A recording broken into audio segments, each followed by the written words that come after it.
Assalamualaikum warahmatullahi wabarakatuh. Selamat datang kembali di channel Cerita Wulan. Di malam hari ini, Cerita Wulan akan menceritakan tentang seorang tokoh di zaman Kerajaan Majapahit. Tokoh tersebut bernama Ranggalawe. Cerita malam ini berjudul Ranggalawe melawan Majapahit. Bagaimana ceritanya? Ikuti terus ceritaku sampai selesai. Tapi jangan lupa, sebelum aku melanjutkan ceritaku, untuk dukung terus channel Cerita Wulan dengan cara tekan tombol subscribe, like, dan nyalakan notifikasi loncengnya supaya kamu gak ketinggalan cerita-cerita dari Cerita Wulan. Inilah dia cerita Ranggalawe melawan Majapahit. Ikut mendirikan Majapahit. Ranggalawe kemudian berontak karena jabatan Patih Amangkubumi diberikan kepada orang lain.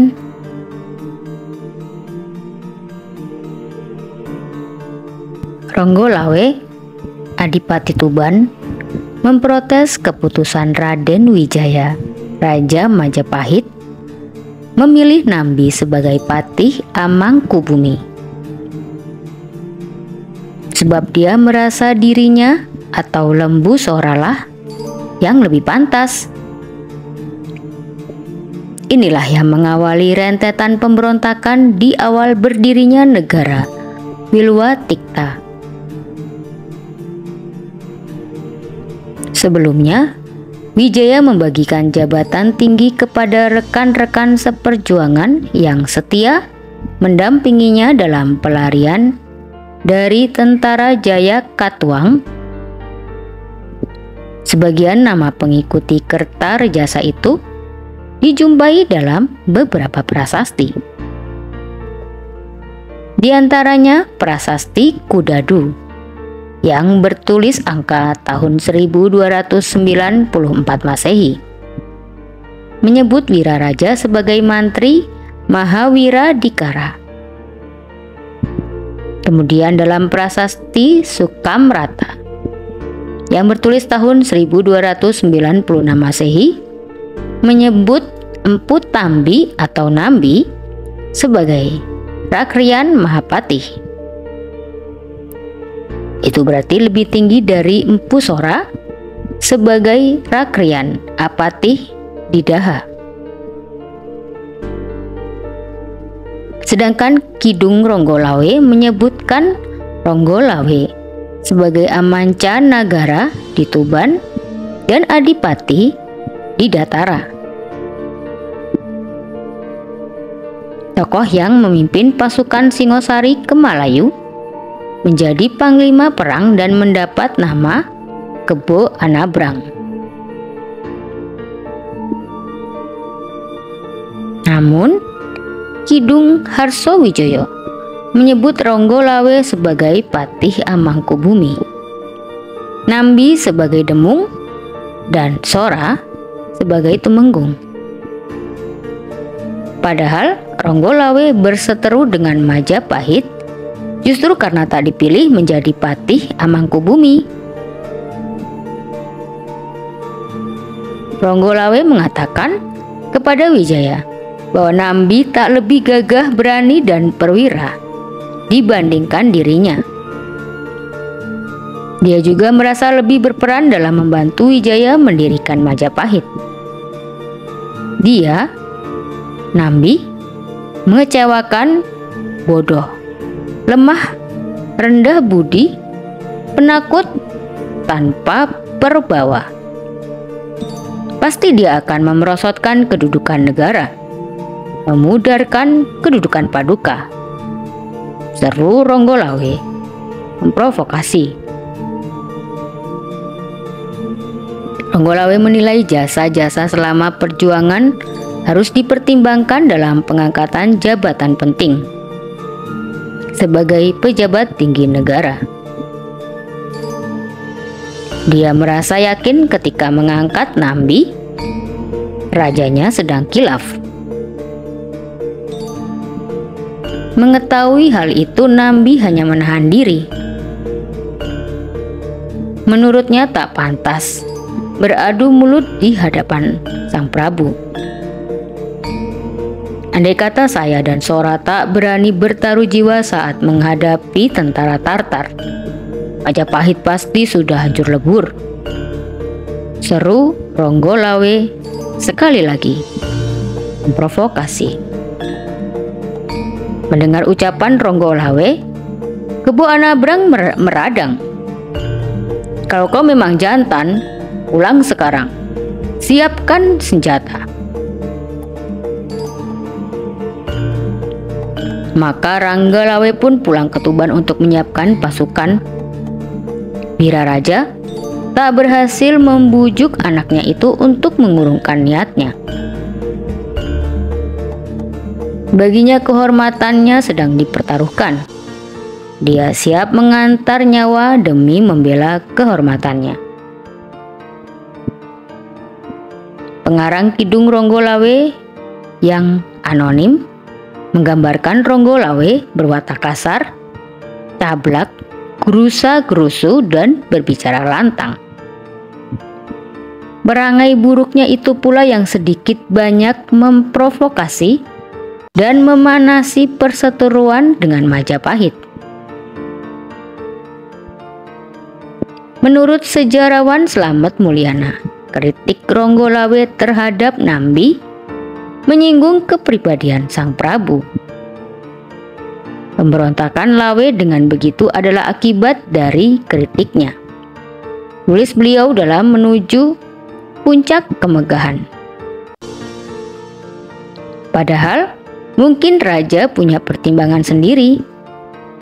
Misalnya berdasarkan kitab Nawanatya tentang kewajiban pejabat istana dan syarat yang harus dipenuhi untuk diangkat dalam jabatan tertentu.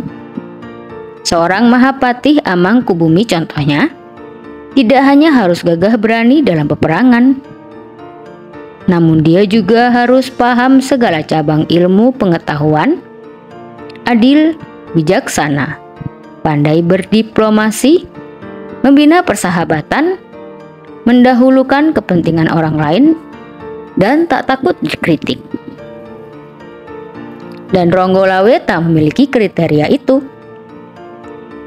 kecuali dia hanya gagah berani dan sangat terampil di medan pertempuran.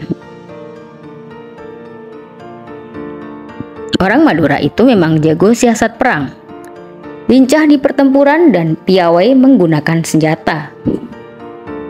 Siasatnya terlihat jelas waktu mengusir tentara Tartar. Oleh karena itu, Nambi dan tentara Majapahit tak berhasil mengalahkan Ronggolawe, sehingga menyebabkan raja harus turun tangan.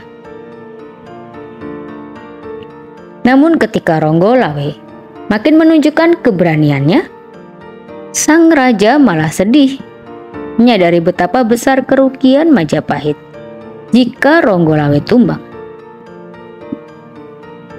Puncak pertempuran ketika Ronggolawe berhadapan dengan Kebo Anabrang.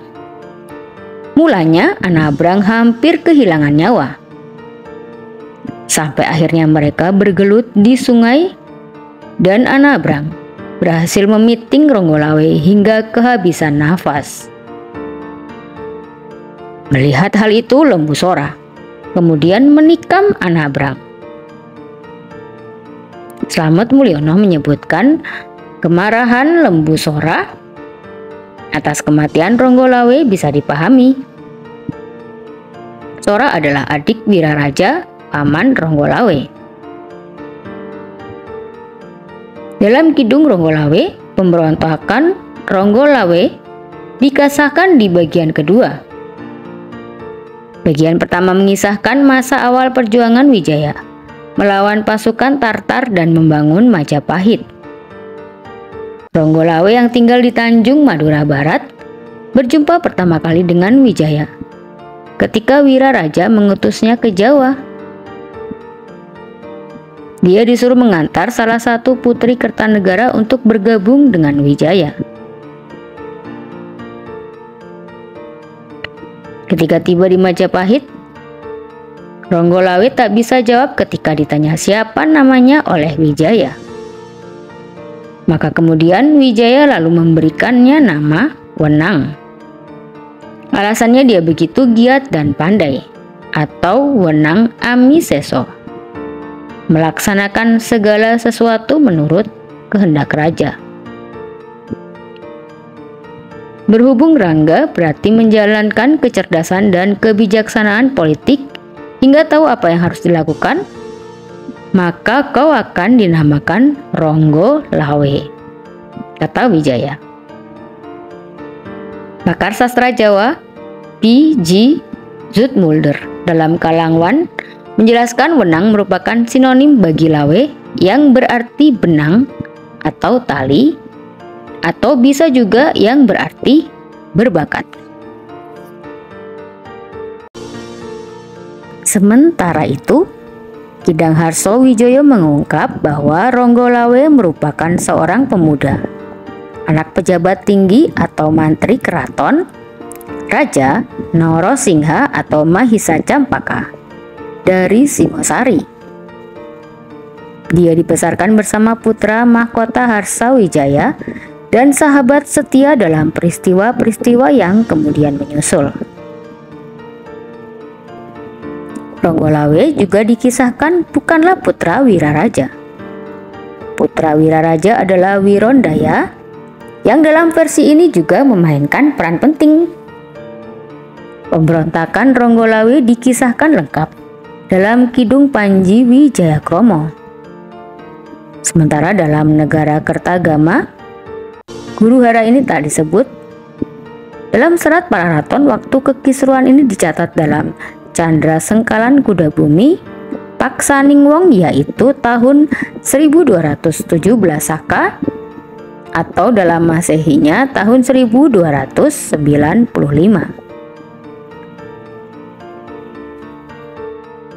Pada akhirnya Wijaya menyesali kematian Ronggolawe.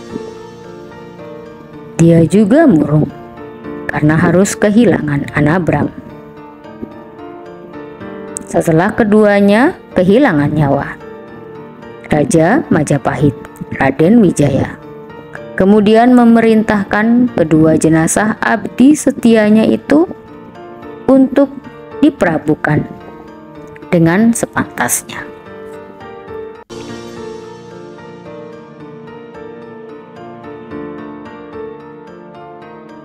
Demikianlah tadi cerita tentang Ronggolawe melawan Majapahit. Terima kasih sudah menyimak ceritaku dari awal hingga akhir. Sampai jumpa di cerita ulang selanjutnya. Wassalamualaikum warahmatullahi wabarakatuh.